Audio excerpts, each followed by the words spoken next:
లక్ష్యాన్ని నిర్దేశించుకోవటమే ఒక శక్తివంతమైన భవిష్యత్తుకు రహస్యం. అయితే ఆ లక్ష్యాన్ని ఛేదించడానికి అవసరమైన సమయం మరియు పరిస్థితుల నిర్ణయం కేవలం మీ ధైర్యం వల్ల మాత్రమే కాదు, విశ్వంలో జరిగే గ్రహాల గణనల వల్ల జరుగుతుంది. వేద జ్యోతిష్య శాస్త్రంలో ఇదొక అటల్ సిద్ధాంతం. సమయం ఖచ్చితంగా బలమైనదే, కానీ గ్రహాల దశలు మలుపు తిరిగినప్పుడు కష్టాల కొలిమిలో రాటుదేలిన సాధకుడి ముందు ఆ సమయం కూడా తలవంచక తప్పదు. రండి, ఈ గ్రహాల ఆటను అర్థం చేసుకుందాం. ముందుగా మీ లగ్నాన్ని చూడండి. మీరు కర్కాటక రాశివారు. మీ రాశ్యాధిపతి చంద్రుడు. చంద్రుడంటే ఏంటి? చంద్రుడంటే మనస్సు. చంద్రుడంటే నీరు. జనవరి నెలలో చంద్రుడు ప్రతి 2.5 రోజులకు రాశి మారుస్తాడు. దీని అర్థమేంటంటే, ఈ నెలలో మీ భావోద్వేగాలు స్థిరంగా ఉండవు. అవి సముద్రపు అలలలాగా ఎత్తుపల్లాలను చూస్తాయి. ఉదయం మీరు చాలా సంతోషంగా, ఉత్సాహంగా ఉంటారు. కానీ సాయంత్రం అయ్యేసరికి ఏ కారణం లేకుండానే మీరు విచారంగా మారిపోతారు. మీకు ఏడవాలనిపిస్తుంది. ఇది ఈ నెల స్వభావం. కాబట్టి దీని గురించి కంగారు పడాల్సిన అవసరం లేదు. ఇప్పుడు మీ కుండలిలోని 6వ ఇంటిని చూడండి. ఇది ధనుస్సు రాశి ఇల్లు. ఇక్కడ ఎంత అద్భుతమైన సంఘటన జరుగుతుందో చూడండి.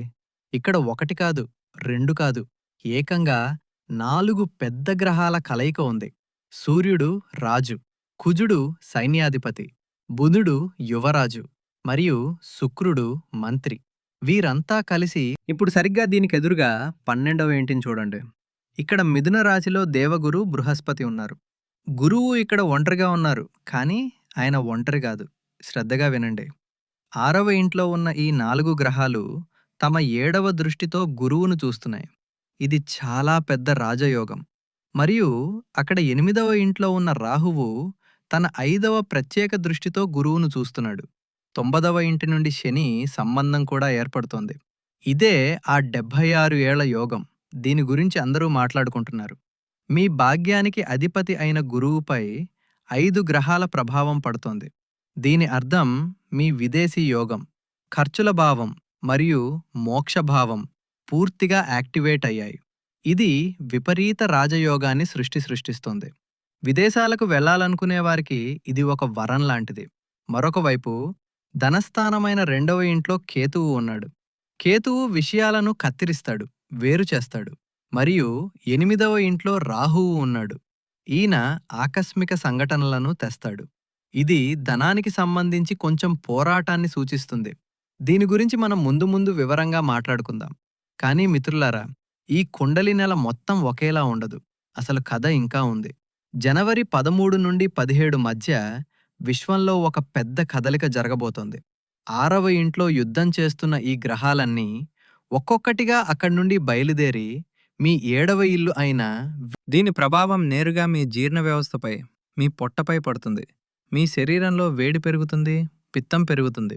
ఈ సమయంలో బయటి ఆహారం, నిల్వ ఉంచిన ఆహారం లేదా మసాలాలు, నూనె ఎక్కువగా ఉన్న ఆహారం మీకు విషంలా పనిచేస్తుంది. ఫుడ్ పాయిజనింగ్ కావచ్చు, పొట్టలో తీవ్రమైన ఇన్ఫెక్షన్ రావచ్చు, లేదా యాసిడిటీ సమస్య విపరీతంగా పెరిగి డాక్టర్ దగ్గరకు వెళ్లాల్సి రావచ్చు. కాబట్టి 14వ తేదీ వరకు సాత్విక ఆహారం తీసుకోండి, నీరు ఎక్కువగా తాగండి మరియు మీ జీవనశైలిని సరిగ్గా ఉంచుకోండి. కానీ నేను చెప్పినట్టుగా ప్రతి చీకటి రాత్రి తర్వాత వెలుతురు వస్తుంది. భయపడాల్సిన పనిలేదు. చిత్రంలోని 2వ కోణం చాలా సానుకూలంగా ఉంది.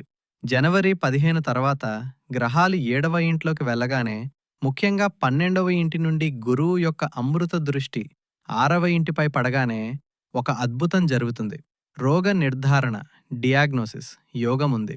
2025లో మీకు ఏదైనా సమస్య ఉండి డాక్టర్లకు అర్థం కాకపోతే, మీరు టెస్టులు చేయించి అలసిపోయి ఉంటే, రిపోర్ట్స్ నార్మల్ వచ్చినా నొప్పి తగ్గకపోతే, జనవరి 2026లో మీకు సరైన డాక్టర్ దొరుకుతారు. సరైన సలహా దొరుకుతుంది. ఆ వ్యాధి మూలం దొరుకుతుంది. మీరు కోలుకోవటం మొదలుపెడతారు. మానసిక ఆరోగ్యం గురించి ఇక్కడ ఒక చిన్న హెచ్చరిక. జనవరి 16వ తేదీ తర్వాత కుజుడు ఉచ్చస్థితిలో ఉంటాడు. శరీరంలో శక్తి చాలా వస్తుంది. ఇంకా మీ 8వ ఇంట్లో రాహువు ఉన్నాడు.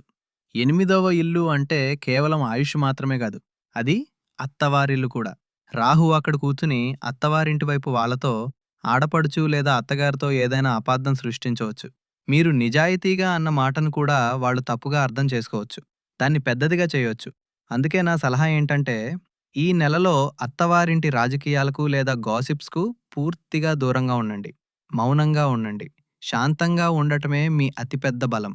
పిల్లల విషయంలో గురువు వక్రించి ఉన్నారు కాబట్టి, వారి చదువు లేదా స్నేహితుల గురించి మీకు కొంచెం ఆందోళన కలగవచ్చు. కానీ మంచి విషయం ఏంటంటే, ఈ నెలలో పిల్లలు విధేయతతో ఉంటారని గ్రహాలు చెప్తున్నాయి. వారు మీ మాట వింటారు. వారికి ఏదైనా పరీక్ష లేదా ఇంటర్వ్యూ ఉంటే, మీరు వారితో ప్రయాణం చేయాల్సి రావచ్చు. వారి విజయం మీకుకు గర్వకారణమవుతుంది. కాబట్టి చింత వదిలి వారికి అండగా నిలబడండి. ఇప్పుడు మీ కెరియర్, మీ ఉద్యోగం మరియు మీ బ్యాంక్ బ్యాలెన్స్ గురించి మాట్లాడుకుందాం. ఇక్కడ కథ చాలా ఆసక్తికరమైన మలుపు తిరగబోతుంది. ఉద్యోగం మరియు పని విషయానికి వస్తే, జనవరి మొదటి 10 నుంచి 12 రోజులు మీరు గానుగ ఎద్దులా పనిచేస్తున్నట్లు అనిపిస్తుంది. పని భారం చాలా ఎక్కువగా ఉంటుంది. బాస్ నుండి ఒత్తిడి ఉంటుంది. మీ ఆఫీస్‌లో మీ వెనుక మీకు వ్యతిరేకంగా రాజకీయాలు జరుగుతూ ఉండవచ్చు. కానీ వ్యాపారులకు, బిజినెస్ చేసేవారికి జనవరి 16వ తేదీ తర్వాత సమయం అద్భుతంగా ఉంటుంది. 12వ ఇంట్లో గురువు, 7వ ఇంట్లోలో గ్రహాల కలయిక వల్ల విదేశాలతో సంబంధం ఉన్న బిజినెస్లు, ఇంపోర్ట్ ఎక్స్‌పోర్ట్, ఎంఎన్‌సీలతో పనిచేసేవారు లేదా మార్కెటింగ్ మరియు కమ్యూనికేషన్ రంగంలో ఉన్నవారికి విపరీతమైన లాభాలు వస్తాయి. మీరు మీ బిజినెస్‌ని పెంచాలనుకుంటే, కొత్త బ్రాంచ్ తెరవాలనుకుంటే 17వ తేదీ తర్వాత సమయాన్ని ఎంచుకోండి. ఇప్పుడు ధనం మరియు ఆర్థిక పరిస్థితి గురించి ఒక క్షణం ఆగి శ్రద్ధగా వినండి. డబ్బు వస్తుంది. చాలా వస్తుంది. జనవరి 17వ తర్వాత ధనయోగం ఏర్పడుతుంది. భాగస్వామ్యం ద్వారా లాభం ఉంటుంది. కానీ ఇక్కడ ఒక కానీ ఉంది. మీ 2వ ఇంట్లో కేతువు, 8వ ఇంట్లో రాహువు ఉన్నారు. కేతువు డబ్బును రానివ్వడు. రాహువు డబ్బును పొగలాగగా ఎగరేస్తాడు. అంటే డబ్బు చేతికి వస్తుంది కానీ నిలబడదు. ఇంటి మరమ్మతులు, బండి రిపేర్ లేదా ఏదైనా మెడికల్ బిల్లు రూపంలో డబ్బు ఖర్చు అయ్యే దారి ముందే సిద్ధంగా ఉంటుంది. మీరు పొదుపు చేయలేరు. నేను మీకు ఒక పెద్ద హెచ్చరిక చేయాలనుకుంటున్నాను. దీన్నున్నాను. దీన్ని హెచ్చరికగానో లేక ఒక అన్నయ్య సలహాగానో తీసుకోండి. ఈ నెలలో షేర్ మార్కెట్, సత్తా, లాటరీ, గ్యాంబ్లింగ్ లేదా క్రిప్టో కరెన్సీలో పొరపాటున కూడా పెద్ద పెట్టుబడి పెట్టకండి. రాహువు మిమ్మల్ని భ్రమలో పడేయవచ్చు. ఇక్కడ డబ్బు పెడితే రాత్రికి రాత్రే జనవరి 14 తర్వాత మీ 7వ ఇంట్లో సూర్యుడు మరియు కుజుడు కలిసుంటారు. 7వ ఇల్లు పెళ్లికి సంబంధించింది. సూర్యుడంటే అహంకారం, కుజుడంటే కోపం. అయితే ఇక్కడ కుజుడు ఉచ్చస్థితిలో ఉన్నాడు. అంటే మీ జీవిత భాగస్వామి కెరీర్‌లో మంచి అభివృద్ధి ఉంటుంది. సమాజంలో వారి గౌరవం పెరుగుతుంది. వారి జీతం పెరగవచ్చు లేదా పెద్ద పదవి రావచ్చు. ఇది సంతోషించదగ్గ విషయం. కానీ దీని సైడ్ ఎఫెక్ట్ ఇంట్లో కనిపిస్తుంది. వారి స్వభావం ఇంట్లో కూడా బాస్‌లాగా మారిపోతుంది. వారు మీ మీద పెత్తనం చలాయించడానికి చూడవచ్చు. డామినేటింగ్‌గా మారవచ్చు. చిన్న చిన్న విషయాలకు ఈగో సమస్యలు రావచ్చు. నేనే కరెక్ట్, నువ్వు తప్పు, నీకేమీ తెలీదు. ఇలాంటి వాదనలు మీ బంధంలో పగుళ్లు తేవచ్చు. ముఖ్యంగా నా సోదరీమణులకు మరియు సోదరులకు కూడా ఈ నెలలో మీరు నీరులాగా ఉండాలి.